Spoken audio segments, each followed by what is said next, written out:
Um,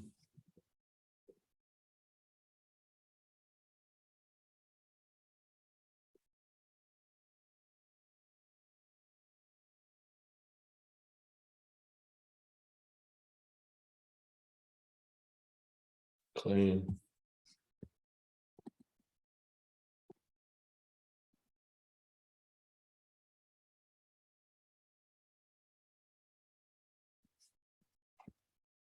Hey, dude.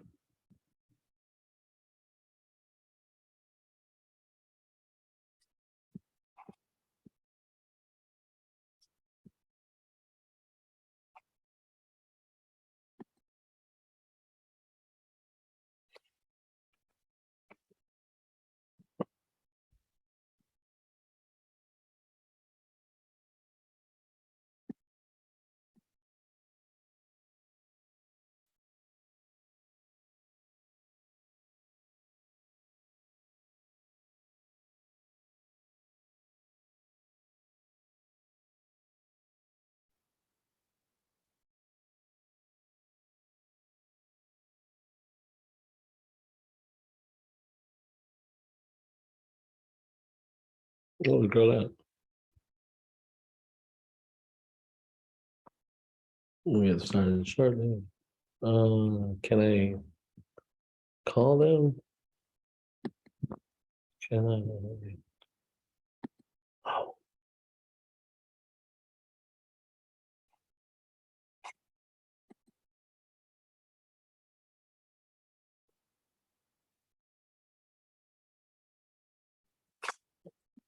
join them.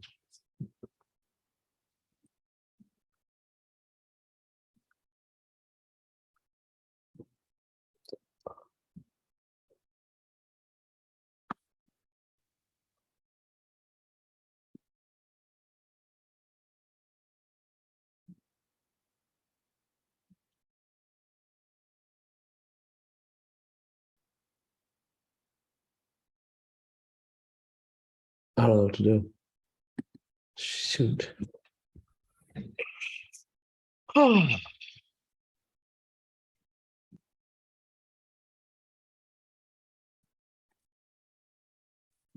I'm in them all, right?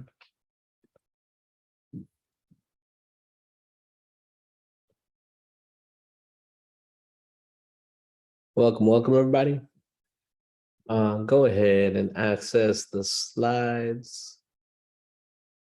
You guys can hear me okay, yeah?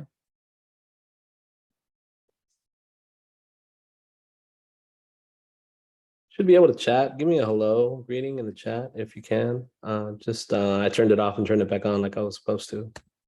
There's the bit.ly for today, and it's also up on the screen. And we'll get started in like a minute.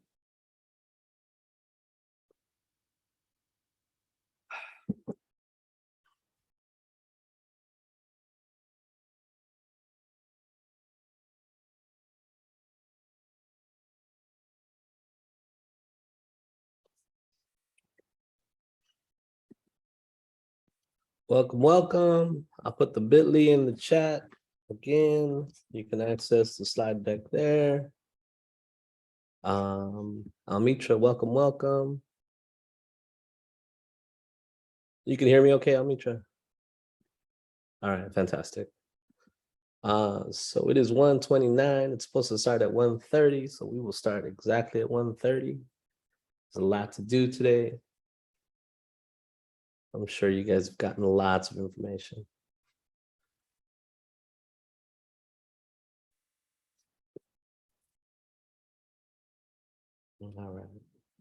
All right, it's promptly 1:30, so go ahead and access that slide deck if you would be so kind. Almitra will also be putting it in the chat periodically as we get started. And it's my wonderful pleasure to welcome you to Toward a Culturally Responsive Multimedia Digital Portfolio. This name keeps getting longer and longer. Here we go. Sign in for the day. I'm sure you guys have signed in already. If you'll notice, the bit.ly is on the bottom right corner of most of the slides. Probably not all of them, but most of them. I'm sure you've heard this several times today. But every day we provide each and every student the quality instruction and equitable support required to thrive in the 21st century. I'm a little, my energy is a little low right after lunch, but we'll see if I can't perk up a little bit for you.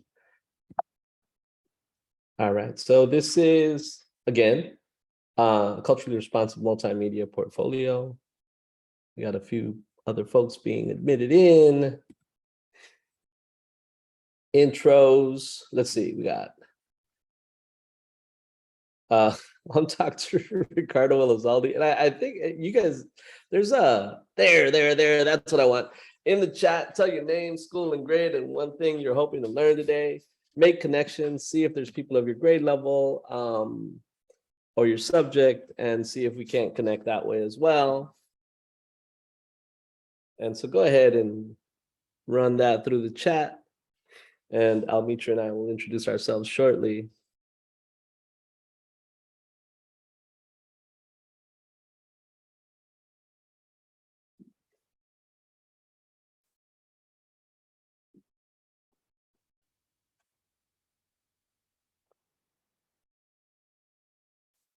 Yes, so yeah, introduce yourself, where you teach, what you teach, make connections. What's one thing you're hoping to learn today?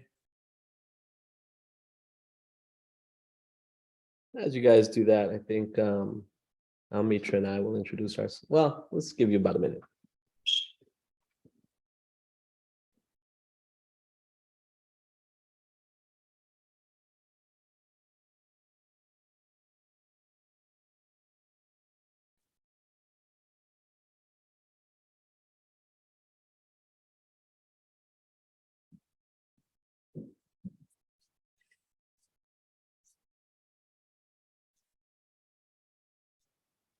All right, so of all the other workshops, thanks for selecting this one. Are you guys able to chat? Let me. So did anybody put anything in chat yet? But maybe that's what's.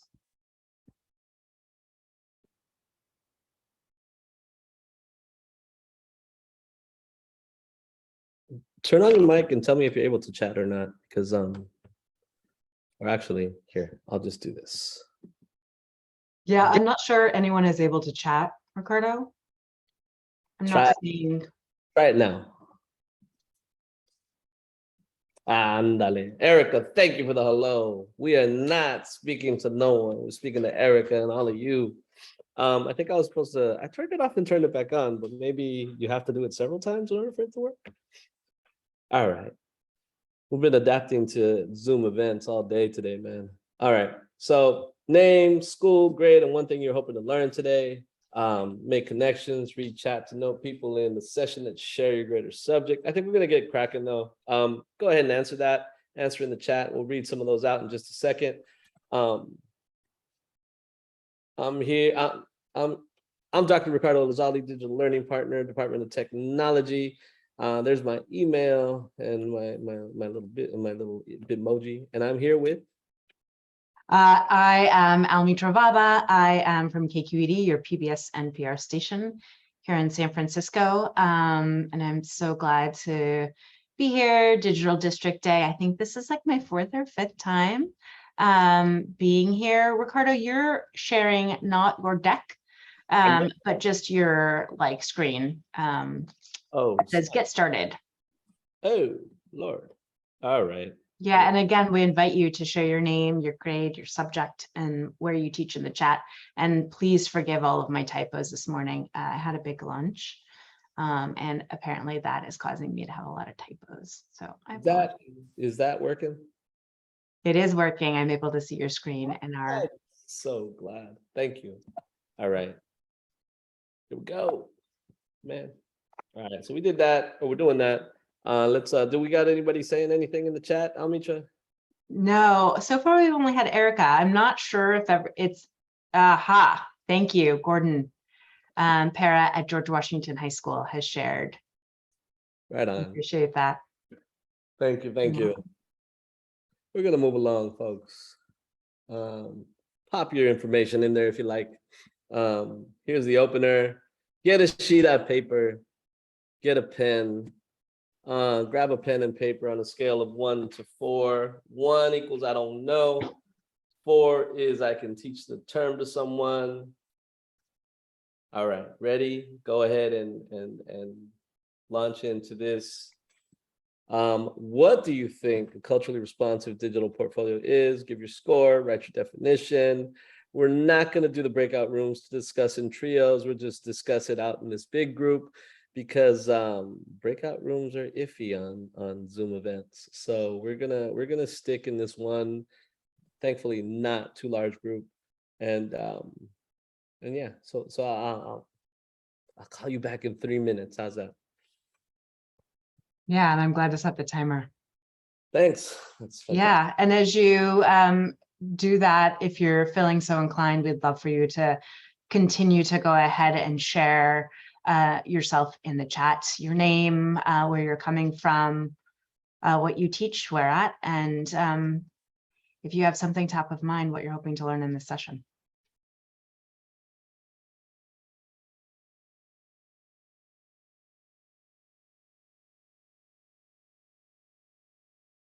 Thank you, folks, for joining in the intros.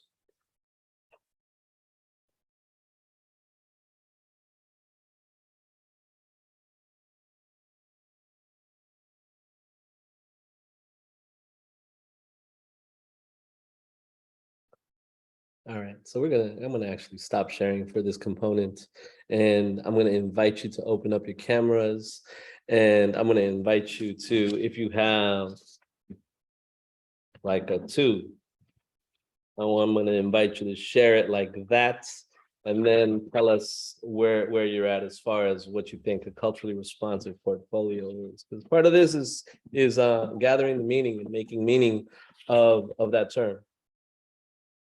And hopefully by the end of today, you'll actually have a decent definition of what that means. So I want to welcome Kevin and Zhang and Erica and Shanira and Gordon. Thanks for coming, folks. Thanks for engaging in the chat. So go ahead and show me your papers like this, and tell me your definition. I'll call on probably the ones first, maybe. So let me go to a different view here. I want to go to a gallery view of all of you.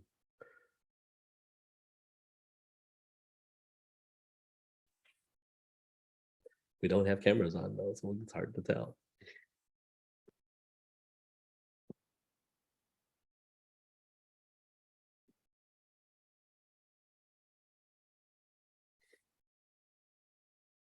All right. Who wrote this is gonna be hard because your cameras aren't on. Who could launch into telling me what a culturally responsive portfolio is? Oh, I see over here, Kevin. A digital portfolio, either theme focused or all over the place, but pays attention to viewpoints and honors cultures of the worldwide audience. Thank you, Kevin. An online portfolio of student work that allows various formats of expression of student understanding. Right on. Thank you. Thank you. Thank you. All right, we're gonna move forward, folks.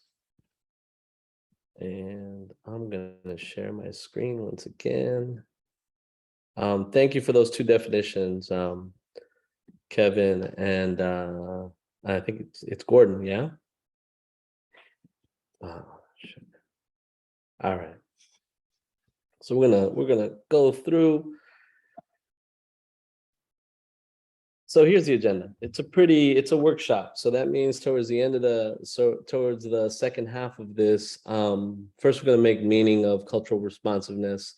And towards the second half of it, you're going to actually create something that you in turn can share with your students and have them create for that first week or so.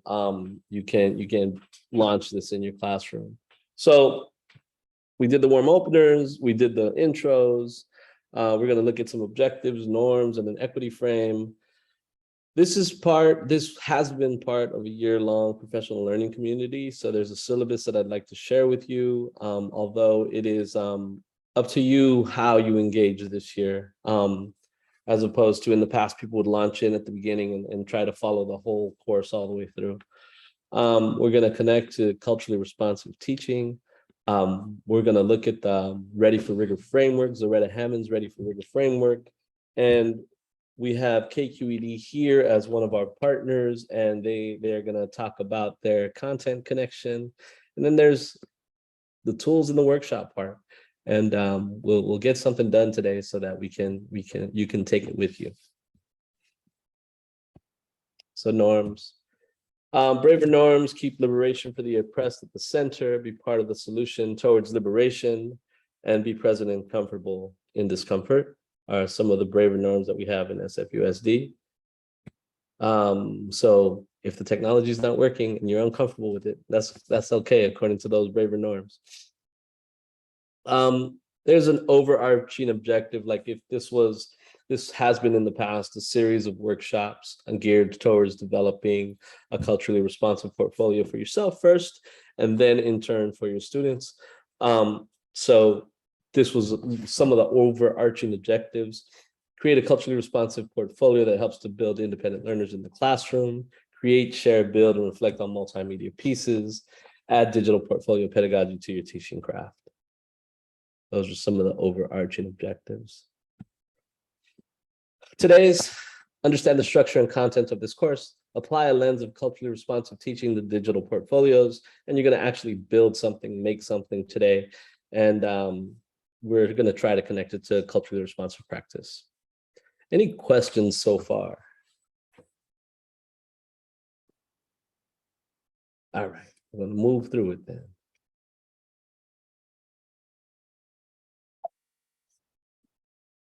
Here's the syllabus. In the past, like I said, this was a course. You could click on it to see the different things that were offered throughout the year. Essentially, it was you come and create the portfolio container, you make a piece of media, then you make another piece of media, and then you reflect on that piece of media and you house it within a portfolio container, whether that was Google Slides, whether that was Adobe Spark or express.adobe.com, or whether that was Google Sites, or a mixture of all those tools. And so if you look through that, I'm not going to run through it because we're not offering it exactly like this year, but it was how it was offered before. So here's the connection to culturally responsive teaching. So this is a story that starts, I think, about 4 years ago now. Everybody in the district, the district purchased Zaretta Hammond's book. And I had it in my backpack, and she was invited to speak at the book is called Culturally Responsive Teaching in the Brain. And she was invited to speak at USF, and we were working with the Ethnic Studies department at that time. And I knew about portfolios because I'd been developing them in the classroom. I'd learned about them at Benjamin Franklin Middle School when I taught there. And they sent everybody out to Harvard, to Project Zero, to learn about the development of portfolios. And I always kind of had my students create portfolios. But then when I read Zaretta Hammond's work, it kind of fell in line with the way I understood portfolios. And so I connected it and I called it the culturally responsive portfolio. One of the things that she says in that book is dependent learners have been conditioned to be passive. If they're to become more independent, we have to provide them with tools. And so what we're doing today is trying to provide them with tools. From that session, what was born was this hyperdoc. And it's kind of set up the framework for the course that you're for this session, but really for the year-long professional learning community. And so this is that document. It's a pretty strong document in that it's connected to the graduate profile. It has lots of different tools. These are all the tools that are available in the district, mild, medium, and spicy portfolio tools. It tells you, essentially, we're focused on this part right now, student ownership and building the identity within a portfolio. So that's something about what we're going to do today. And there's also a bunch of resources on reflection, because you want the students to reflect on their work and make connections across to other students and across other communities as well.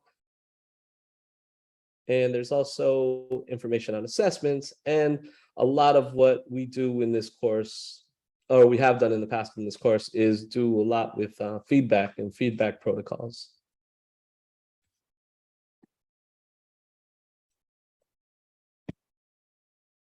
So this is the overview for the Ready for Rigor framework. We're going to do it a little differently today, because I wasn't sure that that the breakouts were going to work. So essentially, I just made this like about 10 minutes ago. So since this year, breakouts will not work for everyone, let's keep it simple. You can open this PDF link, but before you do that, select your element in the box on the right. If too many people are on one doc, I don't think that's going to be a problem. So you're going to select your element, right? And then you're going to run through this kind of on your own, and we're going to come back and share. But I'm going to explain to you what you're supposed to do within these documents. So everybody has edit access to these elements that are part of the Ready for Rigor framework. So there's awareness is one element of the Ready for Rigor framework, learning partnerships, information processing, community of learners, learning environment. And so the PDF breaks down what each thing means. And so here's the process. You're gonna read the slide or your section. You're gonna listen to my questions. So you're gonna read this slide. You're gonna listen to my questions, and then you're going to discuss how this connects to your practice. Notice that this is for awareness. The next box is for learning partnerships. The next box is for information processing.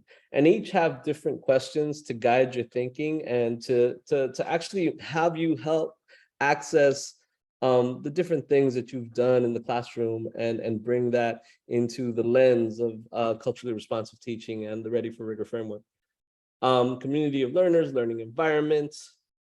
And then finally, we're going to come back. You're going to have about 8 minutes to do this. And then we're going to come back and you're going to share from your document. So it's going to be a crowdsourced presentation. And so you're going to share highlights from your doc. I'll open each document and you can share the highlights after you've gone through it. So I'm thinking 7-8 minutes to do this. And then we'll come back and we'll be at this document and we'll share what you guys have learned, what you guys have gleaned from the Ready for Rigor framework. Does that make sense? Does anybody have any questions? And I'll look to the chat to see if there's any questions in the chat. And thank you, Nina, for coming.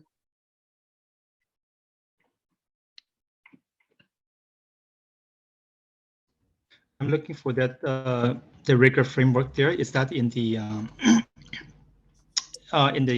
slide documents?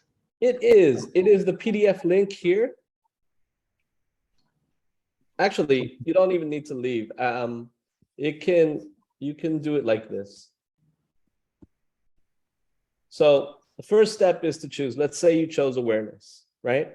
You go ahead and open this document. And this is where you type in the information for awareness. What you're going to read is you're going to read these 7 or so bullet points. You're going to listen to the questions, and you're gonna ask yourself how this connects to your practice. When you're answering the question, how does this connect to your practice? That's the information that goes into this document here. So how does it connect to your practice? Okay. Thank you. And so that's what we're doing for each one. Everybody should have edit access to each of these documents, and just, fill in a couple of bullet points for how it connects to your practice, and then we'll move forward from there. Thank you for the question, sir. The link is not live. Oh, Yeah, I can't get anything on the link.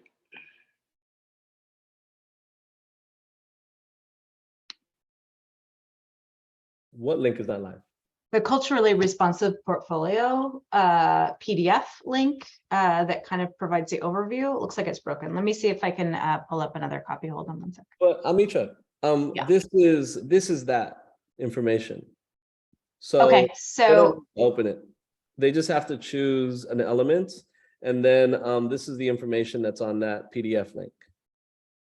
great. So just ignore the link that's in there that has the PDF. Yeah, Because ignore that that would be link. just for downloading. Yeah. And all of the information are in those 3 slides. Joy also has a question. Yeah, what's up, Joy? No, that was the same thing, but I thought it was from my end. I couldn't open it. It wouldn't highlight. So now I know it's not mine. So I'm gonna go ahead and read it as I'm looking at it. That's fantastic. Thank you. So, well, I'm gonna say about 7 minutes because it's kind of a lot. And I'm setting the timer. Thank you, Amitra.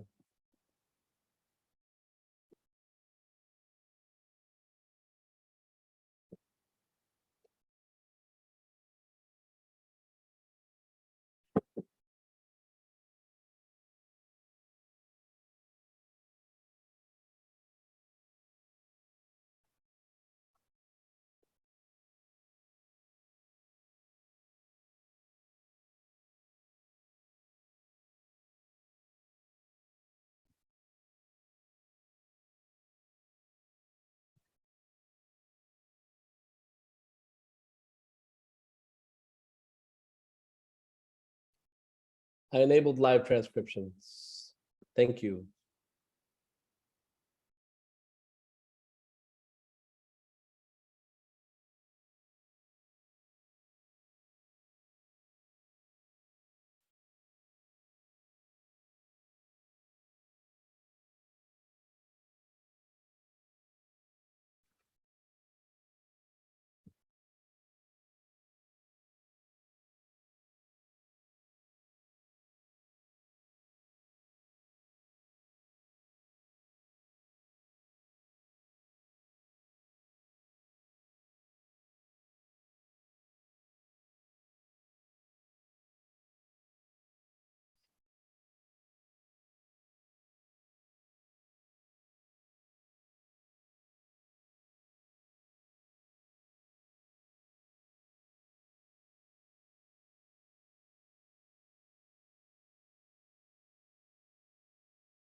We have about 4.5 minutes left.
All right.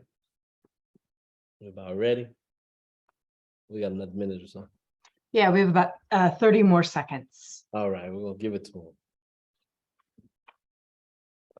Hope this made sense. I did design it at the last minute so that we didn't have to go in breakout rooms. Yeah, I mean, the PDF link with that one like nice overview is great, but it's now not available on the site, Ricardo. So I think that's where some folks were getting confused. That's just a nice handout to have for later. Yeah, for sure. But not necessary for the purpose of this activity. I forgot to check that link. There's so many links that were.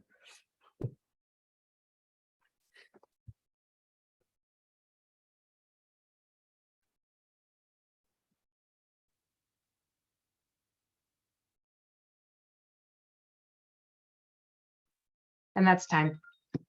All right, good people. So again, that PDF link is not working, and so I apologize for that. But the information is on these slides. I'm just gonna jump into each of these documents and see what you all said. And if you would like to open up your mic and tell us what you wrote, tell us how you made sense of it, by all means. And so let's go. Oh, wow. Oh, wow, people are making big sense of this. All right, so it looks like people tackled both awareness. If you typed in the awareness box, can you open up and just kind of tell us how you connected it to your practice? Should I just read what I have? Sure. I think, everything begins with just awareness that there is great cultural diversity in our classrooms. That is, obvious in some ways, but also to try to understand just what are the different elements of cultures. For example, you mentioned that there are 3 levels of culture. What exactly is that? Okay.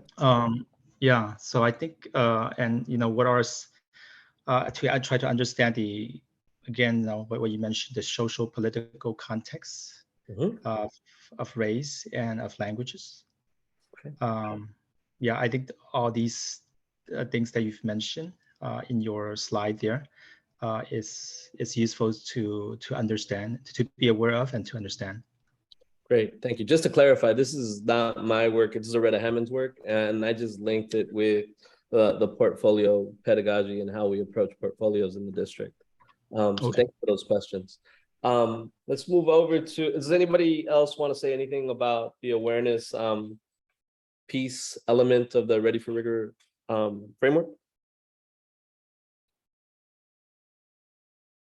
All right, we're going to move over to learning partnerships. What did you guys gather? How did you connect the learning partnerships to your classroom practice?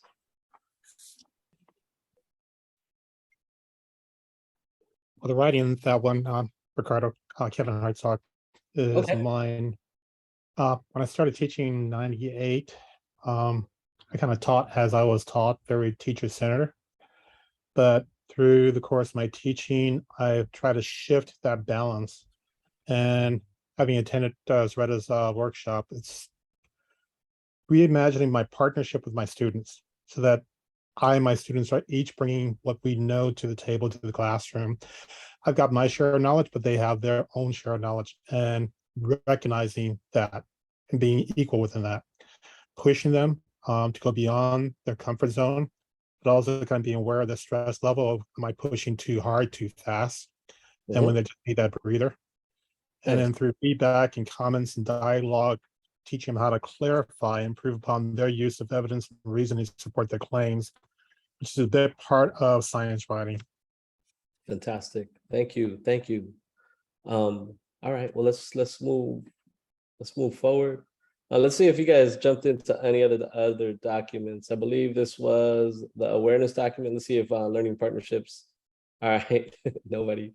Let's go to information processing. I think my instruction wasn't great for this this breakout. Anybody else for community of learners, learning environment? All right, fair enough. So we've discussed the two elements: awareness, learning partnerships. Let's actually take a peek at information processing right quick, and just to see, for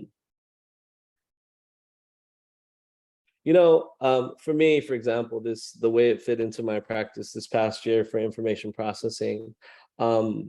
Provide students authentic opportunities to process content. We built some media this past year, and we entered into the media challenge, the KQED's media challenge, and it was really nice for the students to be able to select and create the media that they chose to create, and so that kind of connects to that. We also worked a lot with formative assessments and feedback, as in like peer feedback, but also in like peer feedback, but also teacher to student feedback in moving like a piece of writing forward, with simply just the same protocol each time. That's kind of how it fit into my practice this year. And then let's see four, if I can grab any of those. Community of learners, learning environment. One, classroom culture and learning around communal talk and task structures. That one, the feedback model that we use time and time again. So that was a structure that they got familiar with it. It became routine, and we used it. I used it to ask them questions about their work. They used it to ask each other questions of their work, and they became expert. It's a simple tag protocol. But it also worked well into developing their voice as writers, I think. Routines, we steady with routines. We had like a weekly log that we turned in, so they knew to grab it on Monday. They knew to turn it in on Friday with all the work attached, with stamps for their work and all that. So there was a strict routine in my classroom. That's the other way that I fit into like the community of learners. And also doing projects, group projects where they're showcasing their work together, was another thing that we did in the classroom that kind of touches on the community of learners aspect. Anybody else want to add anything about community of learners or anything like that?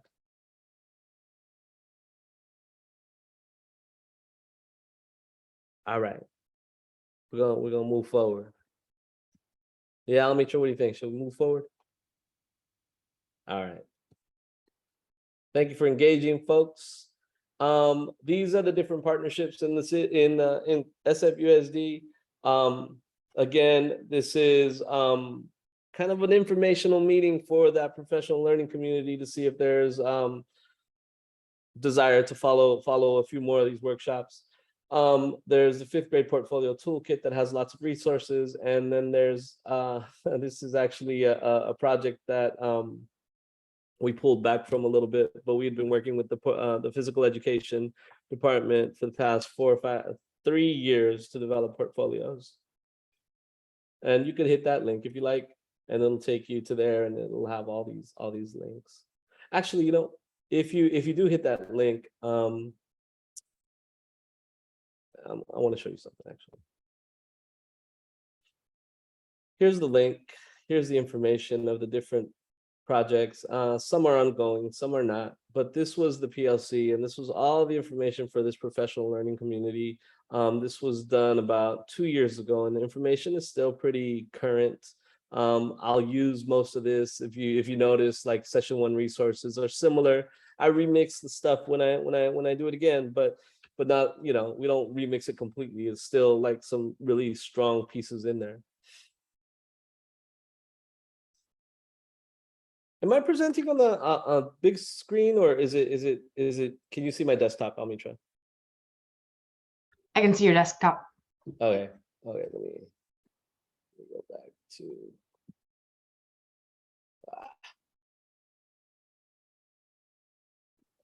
That. Sorry, guys.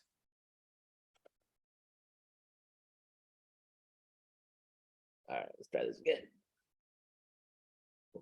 Oh. Close your eyes, don't get dizzy. All right, moving right along. We did that. Any questions so far about anything, folks? All right, so Amitra is about to present her contents, the KQED partnership. That's part of what we do here. So have at it, Amitra. Thank you, Ricardo. I feel really grateful that we've been able to support educators at San Francisco Unified in building skills around students sharing themselves and being connected to their broader community. It's a really big focus of the free professional development and educational resources that we at KQED, your PBS and NPR station here in San Francisco, provide to educators free of charge throughout the year on an ongoing basis. And glad that we've had a partnership with SFUSD and Ricardo's work around digital portfolios to support the elevation of youth voice and supporting things like strengthening media literacy skills, our students being able to read, write, us being able to teach with media and about media and those skills. We've been doing a lot of work to empower and amplify youth voice, and I'll share some examples. One that Ricardo mentioned, our Youth Media Challenge projects. That is one of our efforts where we're supporting educators and amplifying youth voice. It's also one way we're encouraging civil discourse and civic engagement. Like, how are the ways that we can bring our students into conversations that are important to their own lived experiences, that are important to what's happening in our communities, that they can be kind of active participants in what's going on in the community and in the world. So a lot of our resources are really focused around civic discourse and civic engagement. And we have these goals really specifically about young people making and sharing the media and sharing their voices through media creation, and then supporting teachers in doing that in a standards aligned approach through media making projects with your students. Again, one that Ricardo worked on with his students last school year. And then again, we're always working to reach underserved student populations, of which we have a lot in San Francisco. So if we go to the next slide, I wanted to just share this opportunity. We do a lot of work to support educators to build skills that you can then bring into your classroom and support your students around. So I just dropped a link. The link is also in this presentation deck about the full slate of offerings for learning with KQED. We have a professional development team that provides workshops, and we have longer courses that we offer online. So really good opportunities for you to jump in and learn specific skills around students using making media and doing civic discourse and having civil dialogue. And then if we go to the next slide, we'll see kind of the focus that we think is really lends itself well to digital portfolios, having our students create, having culturally responsive portfolios where students are sharing themselves, we're sharing ourselves with our students, our youth media challenges. And they're really focused around supporting our students being and practicing critical thinking skills while they're building skills around being kind of critical media makers as well. And so this slate of projects that we have, curriculum, professional development, is open to grades 6 through 12. We have a publishing space where students can be sharing what they create on an ongoing basis, because we think it's important as a public media station to be sharing those voices that students are creating and making media, kind of capturing back into our larger community that we're regularly sharing media content to. That is what our audience expects from KQED. And then there are lots of different curricular entry points. I like the way Ricardo often refers to the slate of media challenges that we'll kind of go into each one pretty briefly, that there is mild to spicy in terms of projects, really kind of quick, discrete projects that you can do with your students in 1 or 2 afternoons, helping them to kind of begin to cultivate their voice as a media maker, to more complicated, more research-based, longer, more involved projects where they really dive into both production and arguing from evidence and some of the other skills you're likely across, whether you're teaching, science or in the humanities or in arts, really kind of wonderful ways for our students to be exploring that are longer, more involved projects that we see teachers take on either on a year-long basis or kind of having as a culminating project that then students turn in at the end of the semester. And also want to note that all of these projects that we'll share are challenges. We think they're challenging, that really engage students, and we have a space where students can be submitting what they create. It's not a contest though. We do some work to share some of these media projects to our general audience, both on radio and in television and in an online space, but it's not a contest where one student is the winner and we've deemed them the best project. It's really, we are creating a space so that students' voices writ large can be heard through creating media. So again, some of these will be elevated to broadcast, and we did probably about 50 or 60 submissions from San Francisco and the surrounding Bay Area that got aired on radio. But all of these submissions, we invite you to have your students post or publish to our public showcase page that we have online. So if we go to the next slide. This is our newest Youth Media Challenge with the midterms just around the corner. We thought this would be a great kind of more civic focused challenge, call for change, where we invite students to create either an audio or a video where they're advocating for a change. It could be a local, a national change, and then arguing from evidence about the change that they would like to see that they're advocating for with this particular media projects. If we go to the next slide, you'll see kind of on the more mild side, our Perspectives Youth Media Challenge, and that's where students draft a personal narrative where they're explaining something they've learned through an experience that they've had. These are typically about 2 minutes long, and they're fashioned after our Perspectives show that we have on radio. We air every single day, and we usually air a few student perspectives that we get from this Youth Media Challenge every single month. So there's these really wonderful opportunities for your students to be heard and to share themselves with you, with their classroom, and perhaps with the larger listening population that's in the Bay Area. Amitra, when you share stuff from a student submission, do you let the student know that you're sharing it? So we have a whole process for sharing. So we have, if you click into any of these preview challenge tabs that are on each of these slides, you can kind of get a sense of the curriculum that we provide. When students actually publish or post to the showcase page, they have to fill out a form. It's associated with their teacher who's created an account on our page. So there's a lot of information that we gather, including we ask for permission or not to be able to share. If anything gets elevated, we have a process where we give all the information teachers need to approve that their students will be featured. And then there's some forms that we have students give to their parents before we ever share anything on air. Very good. Thank you. Absolutely. So if schools could dance, then this next challenge is one of my personal favorites. As a former performing arts teacher for a number of years in Oakland, this is an opportunity for students to choreograph a dance piece. It might be something that happens in a PE classroom or in a dance department, or a project that you give your students where they choreograph a dance and then write an artist statement. And the dance is intended to share something about themselves, their school community, or their broader city that they live in. So it is a really great and beautiful. There's some examples if you click on preview the challenge. There's we won't go there now, but there's some examples of submissions that students have created that are just really beautiful and expressive. And dance has been really popular with our students of late. And so this is just another way that students can express themselves and kind of communicate a particular perspective that they have. And then podcasting with the California Report is a more traditional podcasting piece.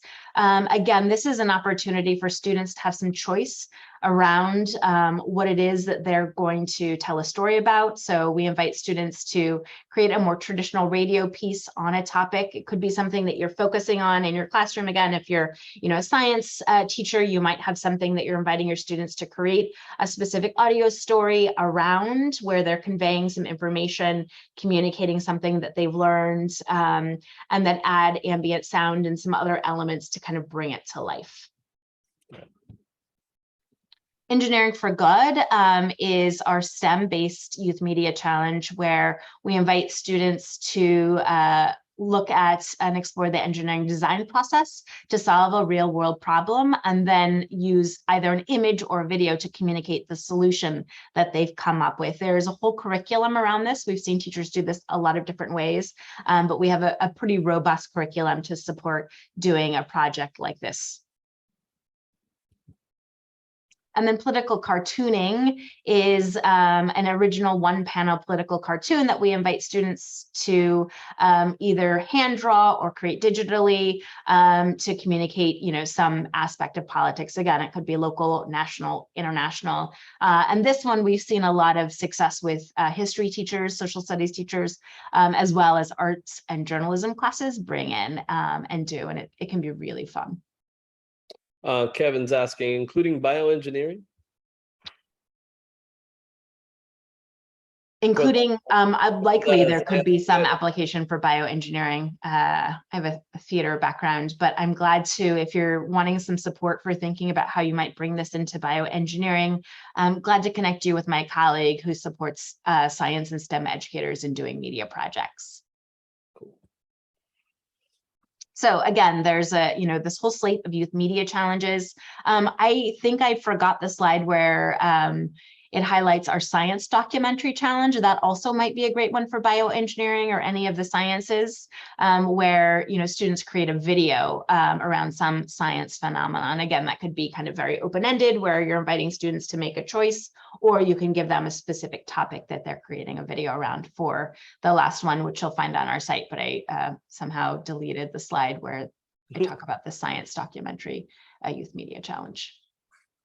And also, we'll share information, contact information at the end of the workshop. But if these challenges don't quite meet your needs, we're glad to be a thought partner to you to explore how a media project might fit into the specific context that you might want to bring these kinds of learnings to your students.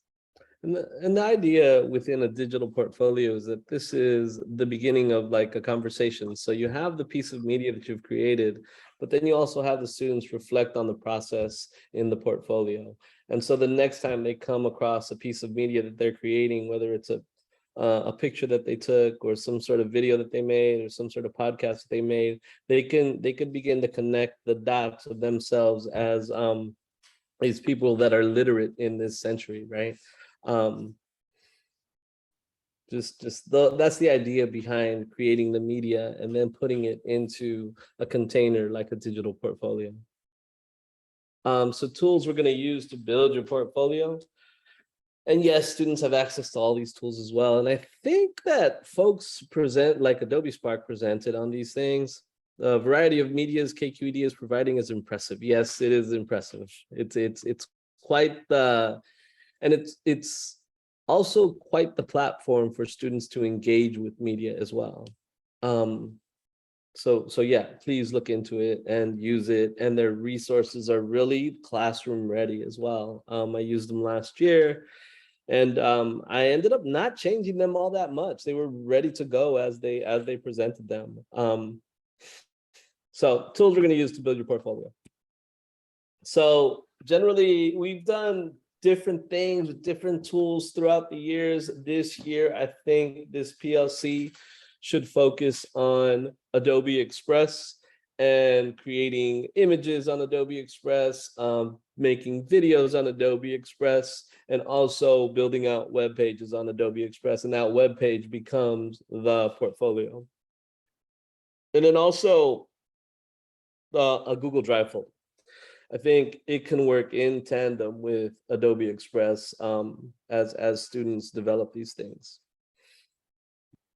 First, make this, what you're gonna see is like a student version ready for you to present to your students. But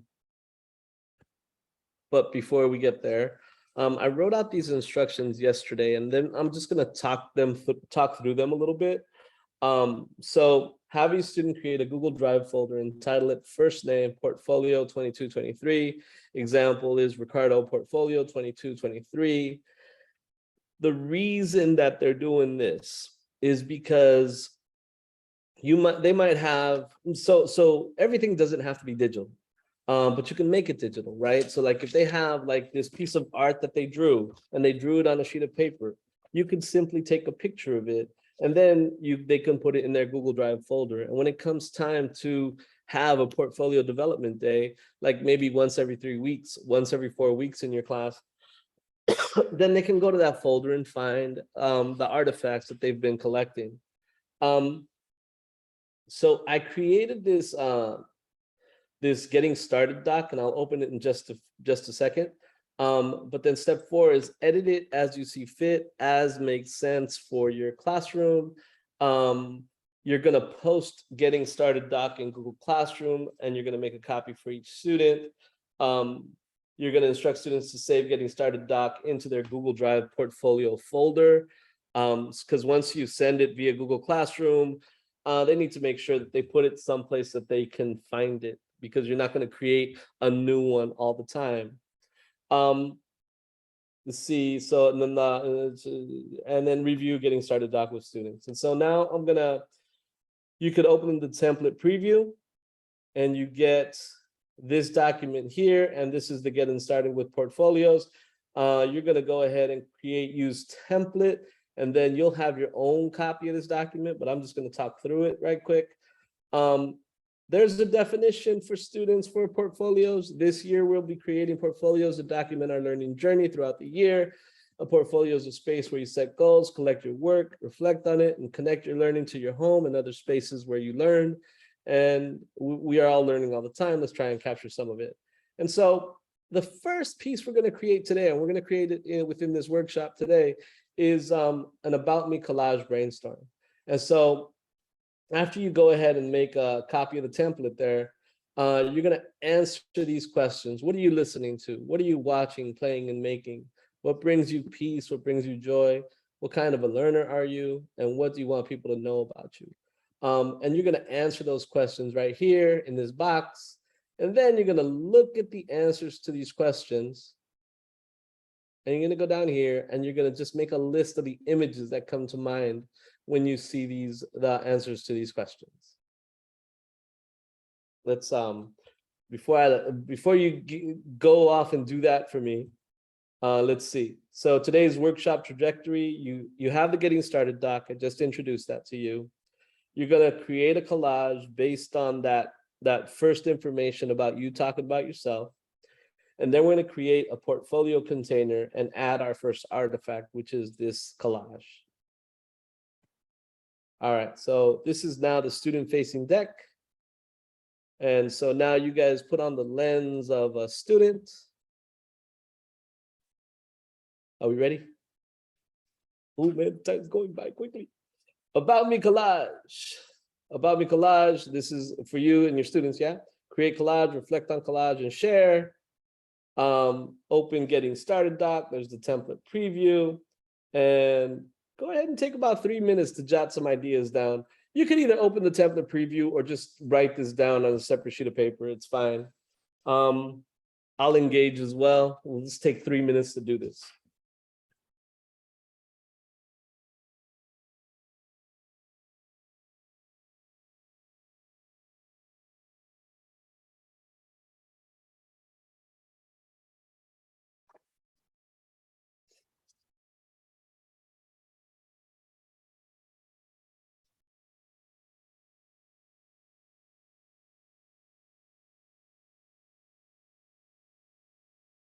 Glad to hear it, Kevin. Do you see Lori's question, Ricardo? I'm not did sure if not. everyone has access to the template. Would you double check that? So here's the idea. You open the template, and then you use the template in the top right corner. And then you have your own copy of it. Yeah. Lori So says, thanks. Kevin says we need access. I think we double check that they have access to make a copy. they do. Or I'm gonna try. So you template preview, and then you go to the far right, and then you use template.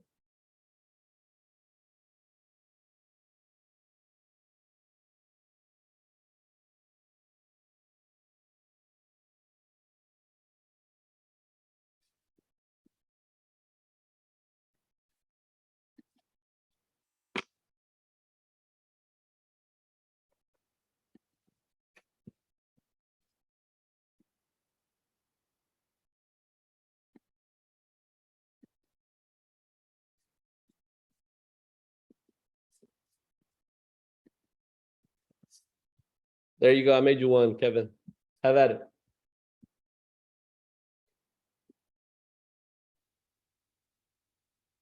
You should be able to open that one up in the chat.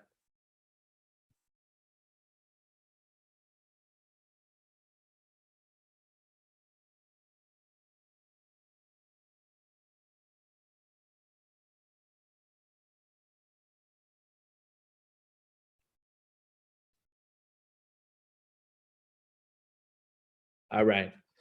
So I have jotted down my initial notes for my collage. I have give me a yes or no in the chat if you guys have jotted down your initial notes.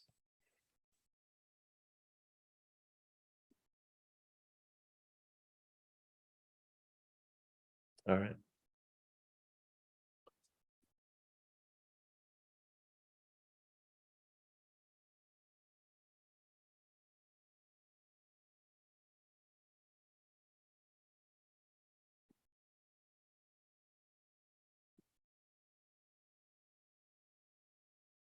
All right, folks. You see that screen, yeah, Mitra? The create collage screen? Yeah.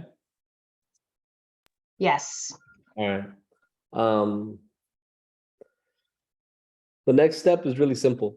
You go to the next slide and you can play the video. I'll do it live, but I kind of want to do it on the video first because there's like usually it takes a little while to think on Adobe Spark. And so having the video ready means that you don't have to pause to think and you could just pause the video and explain it through. So I'm going to go ahead and portfolio makers. Are you guys ready? Give me a yes in the chat if you guys are ready for me to move forward.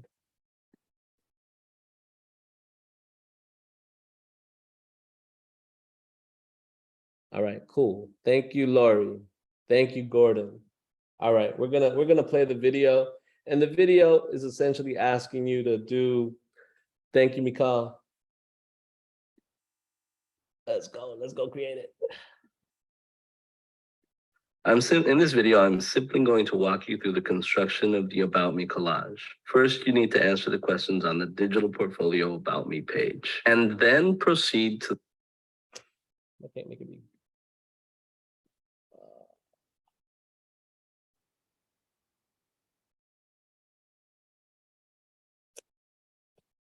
Sorry, guys.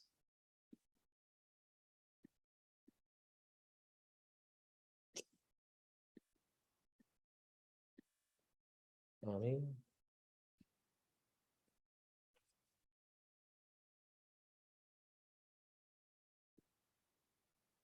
I was doing this. Sorry, guys.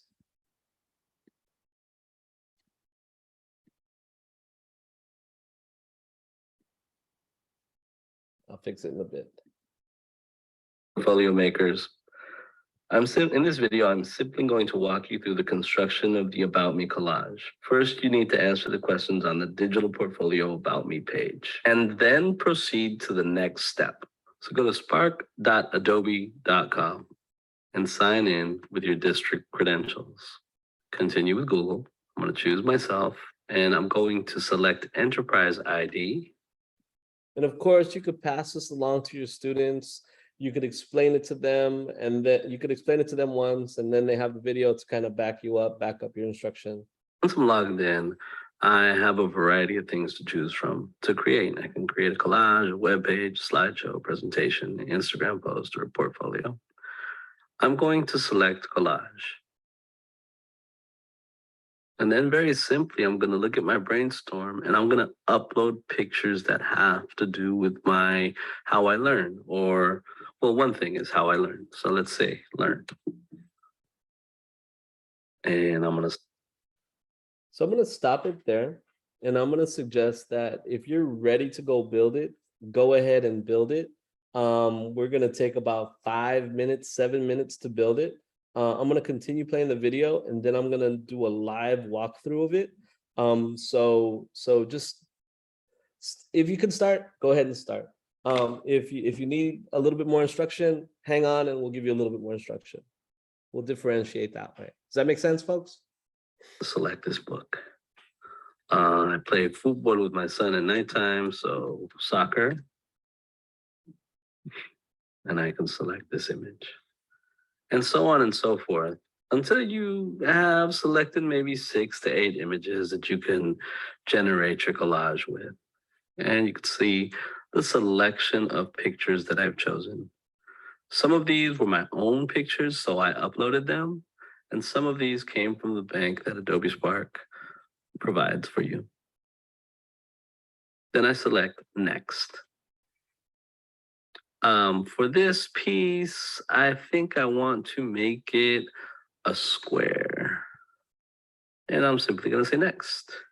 So here's my collage as it stands. I've selected 6 images and they work a little bit with my About Me page, but I'm not happy with it. I'd like to add another image. So after I've chosen next and I've landed on this page, I can go over here to my tools and I can add another image. So let's say I want to add a photo. I can upload a photo or I can find free photos. I want to upload a photo. And I'm going to go to my downloads. I'm going to select this picture. And I want to add to collage. And I can find that picture down here. I believe I can move it around if I like. So I can move it right here. And over here, I can change the scale of the picture that I'm on. I can rotate the picture. And so I've added an image. And that's my collage as it stands. A few other things I could do. If I wanted to change the layout, I can drop down here. If I wanted to. Okay. Go ahead and start designing it. What I'm going to do over here on my end is kind of walk through those steps for a little bit. And we'll stop at about 5 minutes. I hope that's enough time for you guys.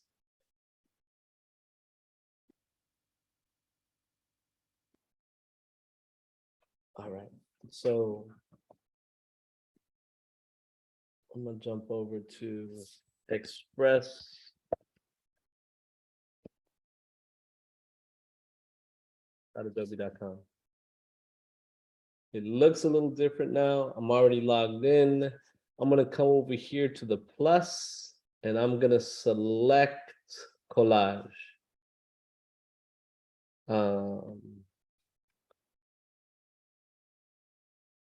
Let's see, I like soccer.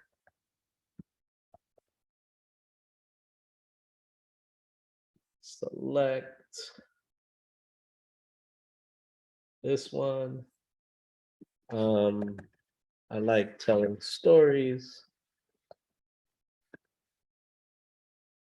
I like that one. I like to cook.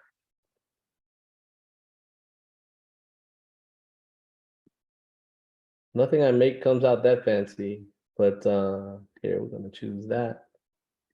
I like to hike.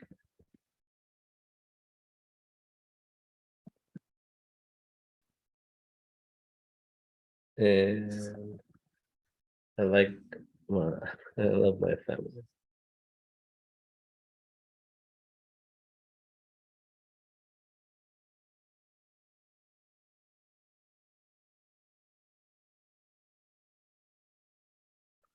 We went to the beach the other day, so we're gonna select that one. And then you very simply, you go next. I'm gonna choose a square. It's gonna say next.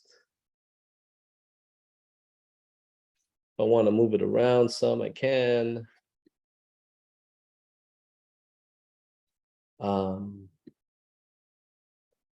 Once I'm done, and I'm gonna be done pretty quickly because we have a few more steps to go. I'm gonna, what else do I wanna add? I wanna add some text. Add my text, it pops up over here, and I'm gonna say Ricardo Digital District, Ricardo's collage. Ricardo's collage. Now here's a step that's not tricky, but step that you got to pay attention to. Once you're done, you go ahead and save it. Collage 22. And you go ahead and you download it. Start download. And so then it's going to download onto your desktop. For the students, it's going to go straight into their drive. And here's the next step for you. How many of you guys have created something and are ready to move forward? Because I'm about to give you the next step.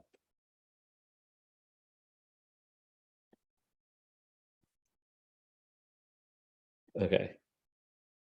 All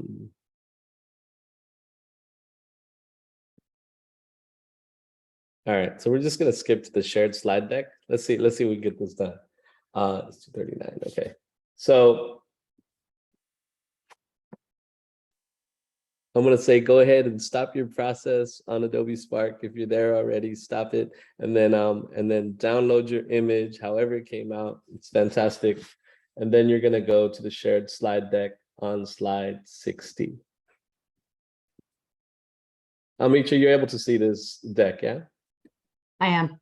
Okay. Oh, wait, let me just, the actual shared slide deck, I might not be able to. I wasn't able to get into the other one because I think it's SFUSD like constrained, but I'll make a request if I can.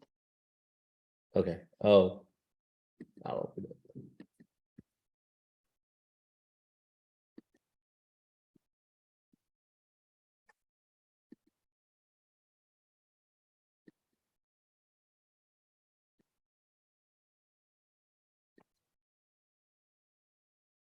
Ooh, I'm in.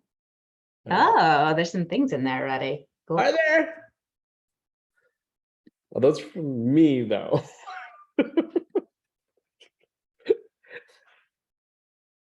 Starting slide 23, 24. Oh, Yeah. why? What? Oh wow! I don't know. Yeah, Yeah. yeah. Oh no, that's from last year. All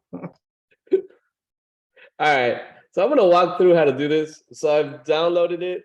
I'm hoping you guys are listening. I can't tell if you're listening or not, but let's find out.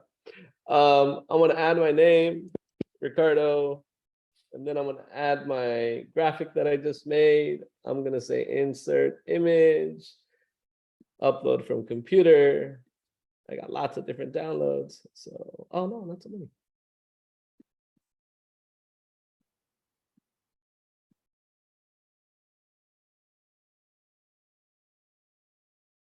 There it is. Ricardo's collage.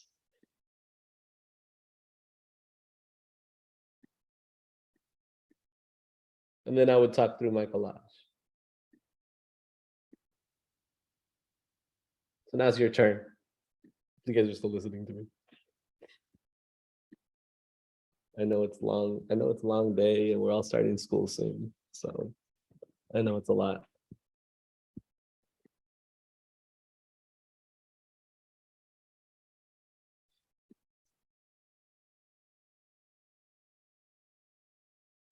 I can also put it there, huh?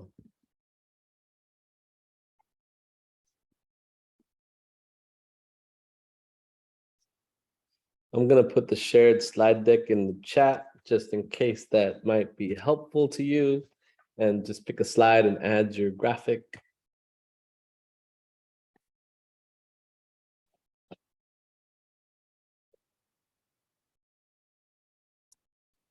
And I'll call this in like 5 minutes, and then I'll walk through the next few steps.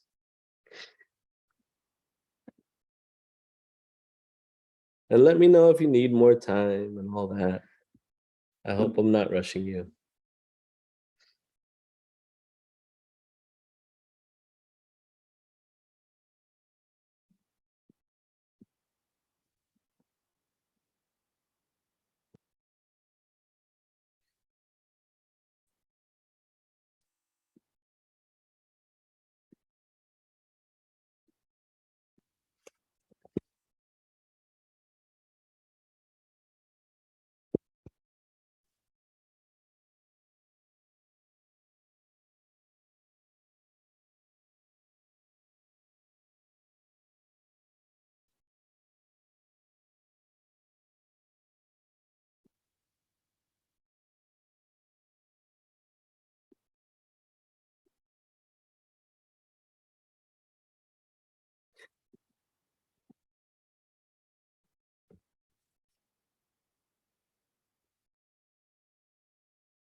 We got some new folks in here. Thank you for accessing the deck.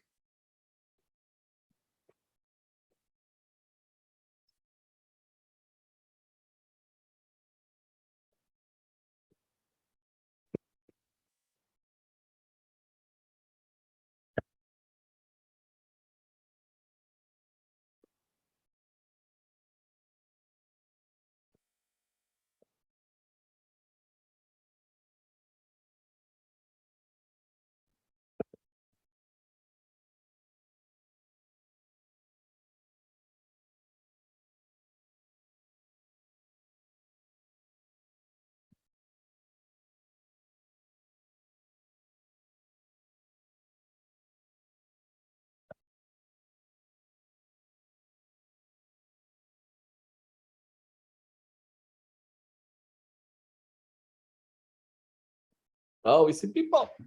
Yay, thank you, people.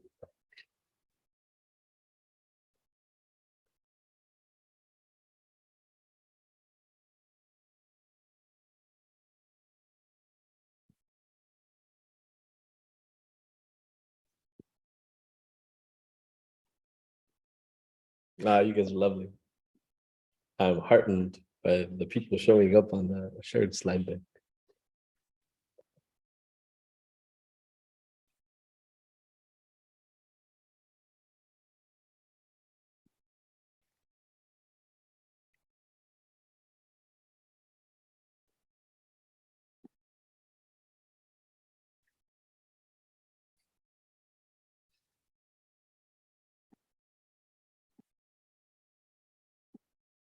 Once again, pick a slide, any slide, and go ahead and insert your image. That is, of course, after you've downloaded it from Adobe Express.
All right, we got one. Hey, Miss Murakami, is that you?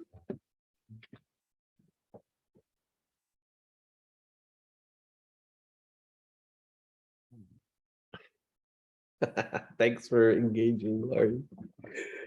Uh, all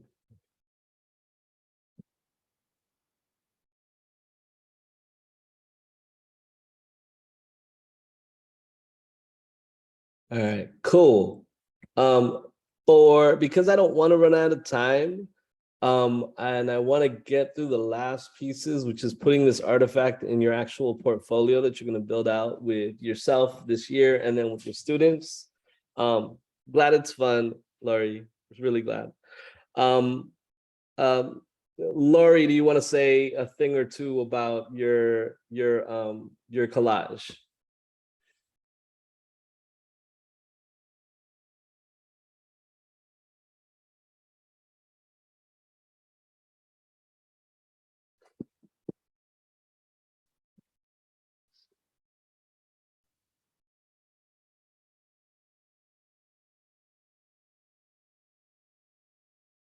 Audio is not working, so this collage shows me having fun. Okay, maybe that's the problem. Maybe the audio is not working for people. Let me check that right quick. Yeah, it should be all right. Oh, let's move through it.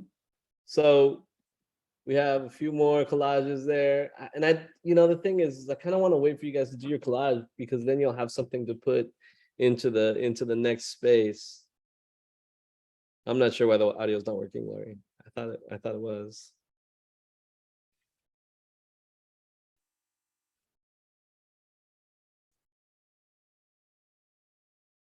Judith, you want to say something about yours while we're waiting here?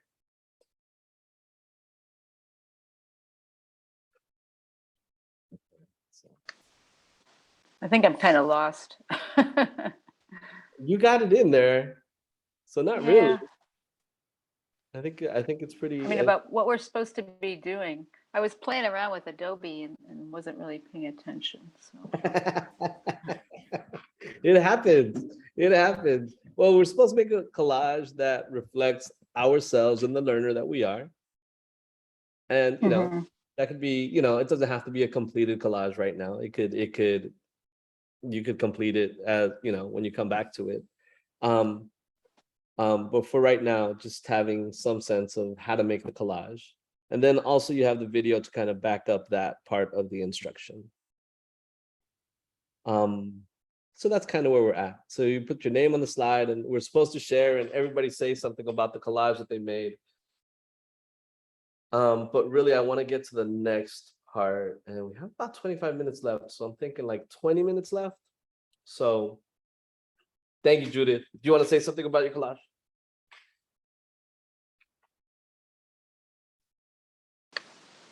not really. I just put things I like. Okay. That's I like math. I learn by writing. I like water. I like the ocean. I like computers. So I like programming. I like math, and I learn by writing. Very good. That's it. No, thank you very much for engaging.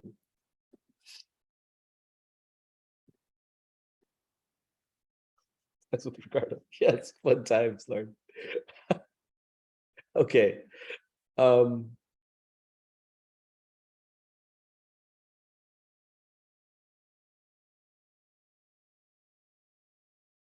right, my good friends. Let me see. We have about 23 minutes left, and I want to make sure that we get to the end of this session because I want you to go with something that you can share with your students, hopefully.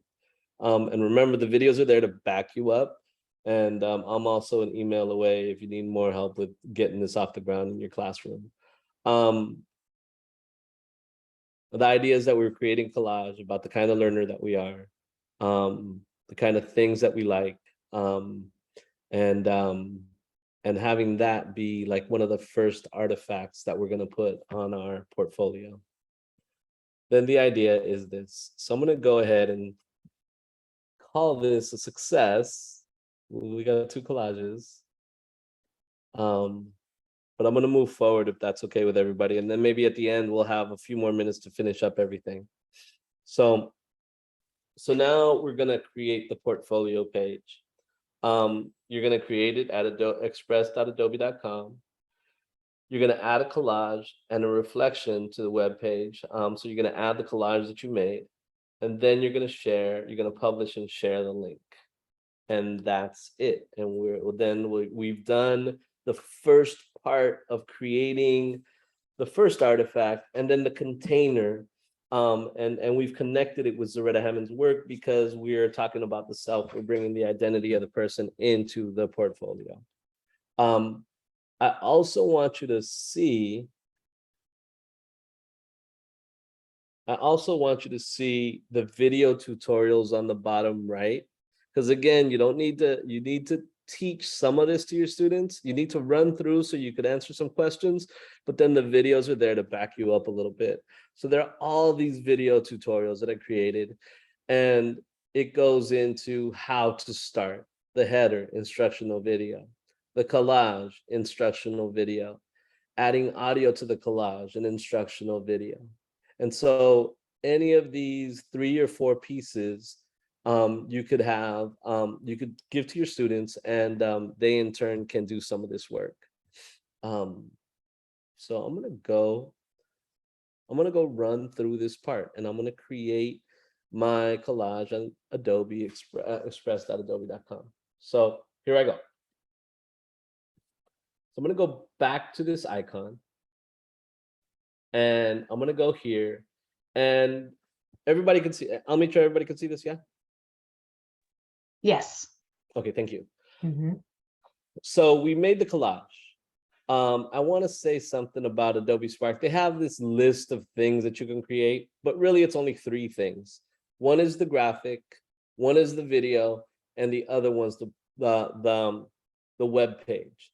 The web page has several names though. Web page, portfolio, newsletter, report, all of these take you to the same place. So I'm going to go to the web page. And then I'm going to give it a title. And I'm going to say Elizalde's portfolio 2022 to 23. And then I have a slogan that I like: reflect, iterate, grow.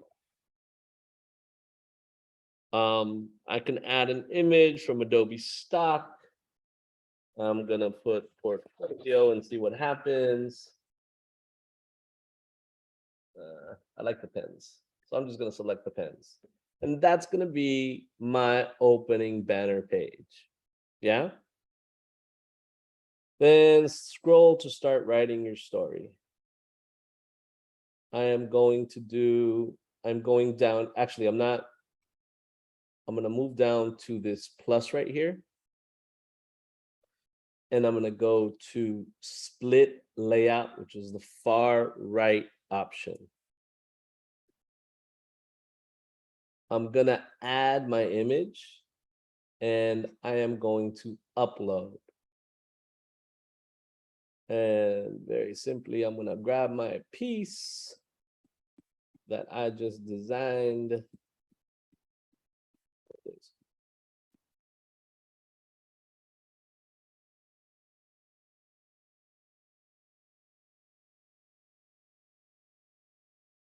There's Ricardo's collage.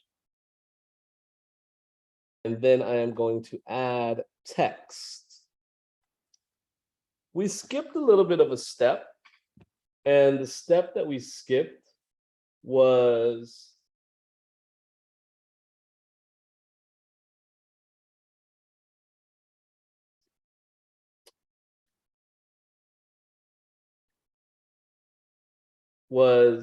the About Me collage brainstorm. And then step 2 was create the collage. And then step 3 was reflection on collage. So what story does this collage tell about you? In what ways do you think it could improve? So I'm gonna go over here, and I'm gonna say the story that this collage tells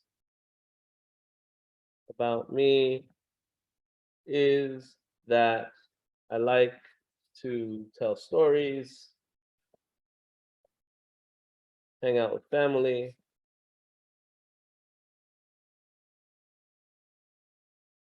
and play ball. And then I can go into what it doesn't say about me, yeah? And you could put a little bit of you could put a headline there, my reflection.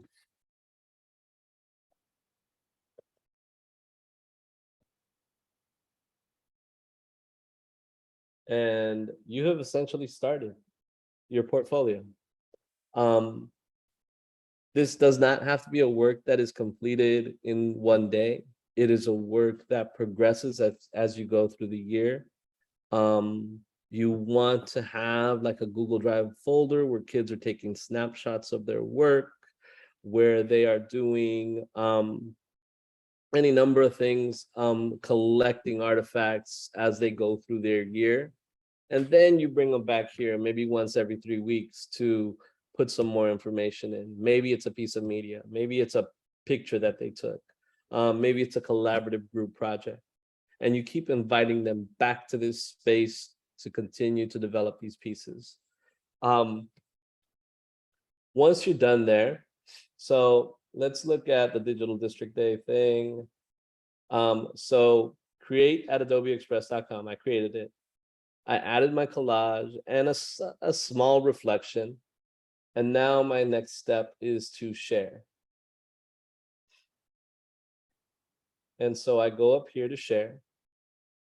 And I publish and share the link.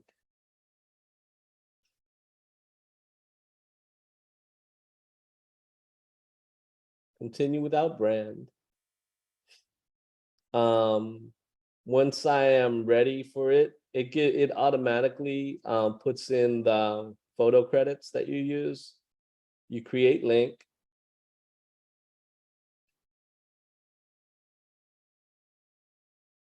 And that's my link. You could have students submit it via Google Classroom. Here's a copy of it. And I'm gonna put it here and you guys are gonna be able to see it, essentially. Boom. There's my link to Adobe Express, the beginnings of a portfolio. It's 3 o'clock right now. We have 15 more minutes. I would say use the last 8 minutes or so to run through these pieces. If you have questions, please ask me. I hope I didn't move too fast. So I'm gonna give you about 8 minutes to workshop the rest of this stuff out. The last pieces that you should do is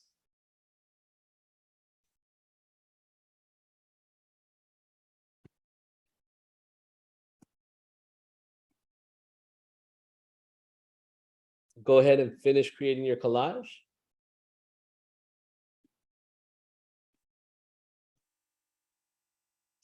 Add it to our shared slide deck. And then create your portfolio page.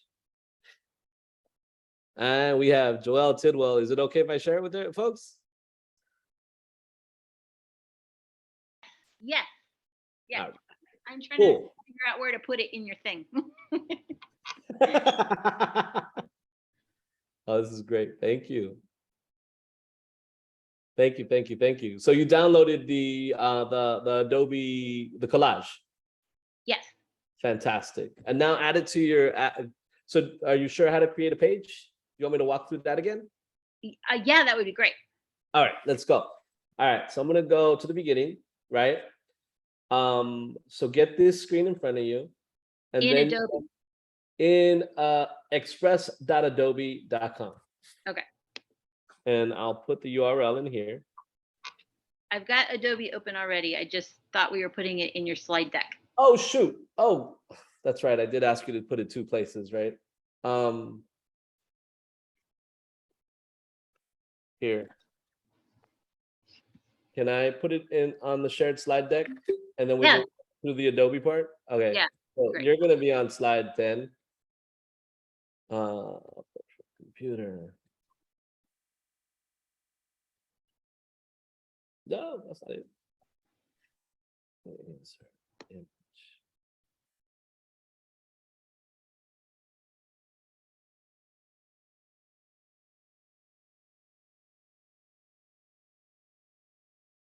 There you go.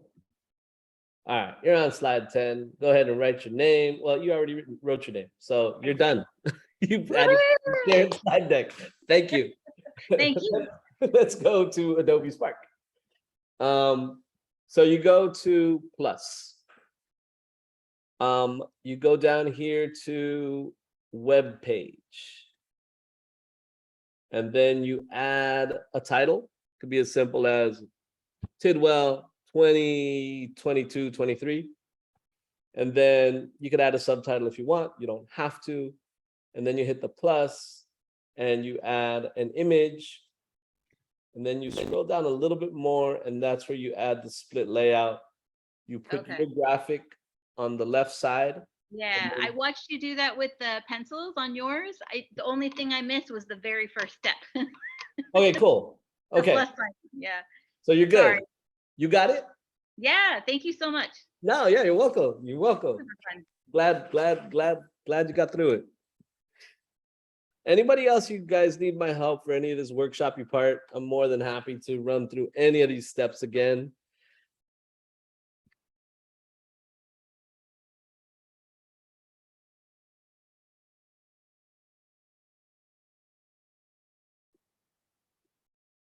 Right on. Thank you, Mr. Hartzog. That's right. It's a start. And the thing is once you get the kids started, they're gonna run with it and they're gonna figure out different things that they could do with these pieces that you honestly, because you're a teacher and you don't have time for stuff, don't have time to dig into it. But this is like the containers where they can build.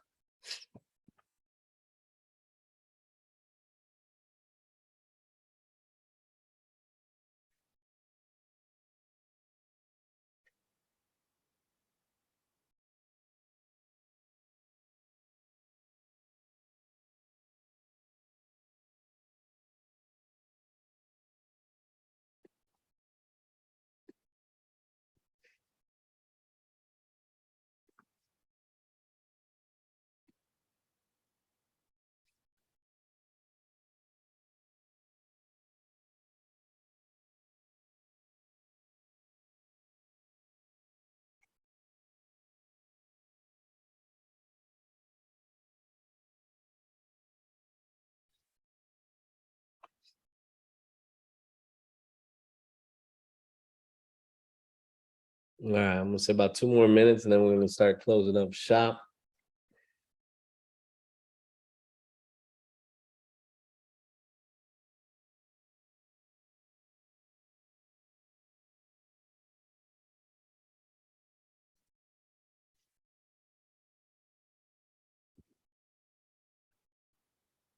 Amitra, is that you on a microphone there? That is me in the studio at KQED when we were prepping to record students for part of the youth takeover of the news program. Looks so professional. Not that you don't always look professional, but It was there was a photographer there taking professional pictures. that always helps. That always helps. So I'm not gonna interrupt you guys. Laurie, you got your Adobe Express out? Oh, look at you, Laurie. Oh, man, it's all about Laurie. My stuff in 22, 23. Ooh, fun.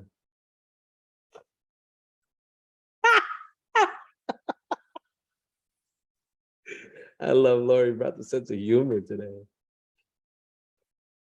Thank you, Laurie. It's quite gorgeous. Was that you out there? It is crowded. I love it. That's fantastic. Anybody else want to share their link?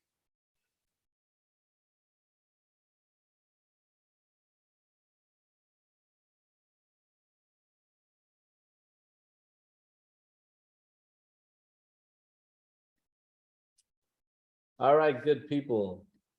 Thank you for your engagement today. Are there any questions for me? All right. You can put them in the chat if you like. Hopefully you got some good information today. I really like the Getting Started doc. It's something that I remixed for this year because before I had like this journal that didn't really made sense, but then people would lose it and then they wouldn't use it again. So it's a good idea. It's a better idea to have like a Google Drive folder where kids are continuing to collect artifacts. I made a piece of media for KQED a couple of weeks ago, and I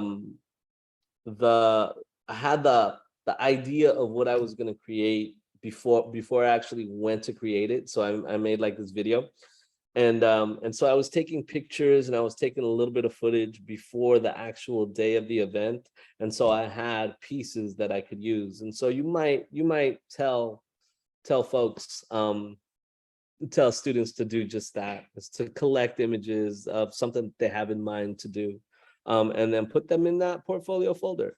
Then they can come back to it. So we're gonna close, and hey, bear with me, I'll meet you to the very end. All right, so if you're interested in this, please fill out this form. If you're interested in joining this community, I could probably offer 1 to up to 3 of these workshops for the year. If you're interested in creating like a small PLC at your schools, I could probably come out and guide you through some of this work. There's the form to fill out. So go have at it. Fill it out. And we're about 5 minutes to break. And I thank you for sticking with me. I want to go kayaking too. Let's see. So there's the portfolio website. And I'm Ricardo Elizalde, digital learning partner in the Department of Technology. Give us a little bit of feedback, would you? And yeah, that's the workshop, folks. Hopefully you got something out of it. By all means, email me if you can. Almitra's there to help and assist as well.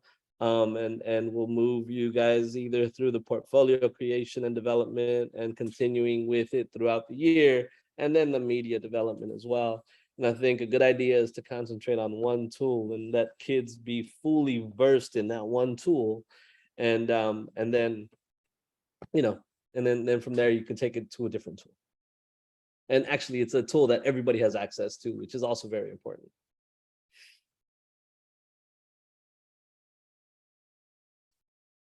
It is a beautiful day today. Glad to spend some time with you on Petra too. Thank you everybody for coming through. I'm Ricardo Elizalde again, and I'll leave my email there. Please do fill out the feedback form and also the form for the interest form for this information as well. Thank you, everybody.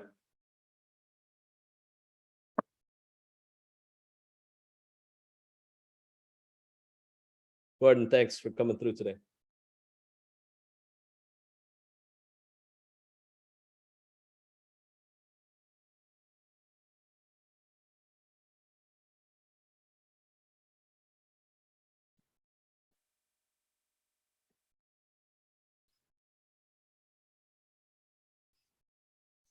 I'd probably stop screen sharing, yeah. Voila.